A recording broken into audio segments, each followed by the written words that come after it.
उजनी धरणातील पाण्याची पातळी झपाट्याने खाली येते. तसंच सोलापूर शहर व जिल्ह्यात पिण्याच्या पाण्याचा प्रश्न भेडसावतोय. उजनी धरणावर सोलापूर जिल्ह्यातील अवलंबून असलेल्या गावातील पाण्याची पातळी खालावल्यानं सर्वांचा घसा आता कोरडा होण्याची वेळ आली आहे. उजनी धरणातून सोडण्यात येणाऱ्या पाण्यामुळे सोलापूरकरांना 10 दिवसानंतर पाणी उपलब्ध होणार आहे.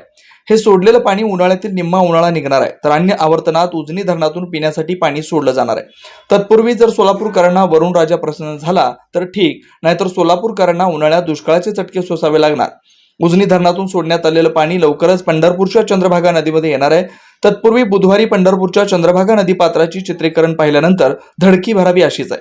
उन्हाळ्यात छोटे मोठे तलाव अशा पद्धतीने कोरडे होणार आहेत, त्यामुळे त्या भागातील पाण्याचा प्रश्न हा भीषण बनणार आहे. गेल्या वर्षी पावसाने ओढ दिल्यानं उजनी धरण पूर्ण क्षमतेने भरलं नाही, त्यामुळे उन्हाळा येण्या अगोदरच पाण्याने वजा गाठली आहे. दरम्यान पंढरपुरातील चंद्रभागा नदीमध्ये पाणीच नसल्यानं तीर्थक्षेत्रात आलेल्या भाविकांना आंघोळीसह अन्य धार्मिक विधी करण्यास अडचण येते.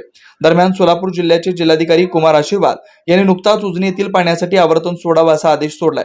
त्यामुळे उजनीतील पाणी 2-3 दिवसात चंद्रभागेच्या नदीमध्ये येणार आहे, तर नंतर ते सोलापूरच्या पाणी पुरवठ्यासाठी पुढे मार्गस्थ होणार आहे. औज बंधाऱ्यात पाण्याची पातळी पूर्ण भरल्यानंतर जवळपास 80 ते 85 दिवस पाणी पुरवठा होईल अशी सोय पाणीपुरवठा विभागाकडून करण्यात येणार आहे. त्यानंतर पुढच्या आवर्तनामध्ये पाणी सुटल्यानंतर उन्हाळ्याचा हंगाम संपला तर सोलापूरकरांना या पाण्याचा प्रश्न निर्माण होणार नाही.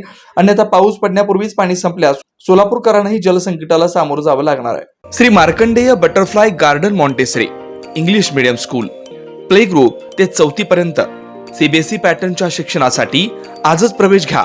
मोबाईल क्रमांक 8668 34 49 79.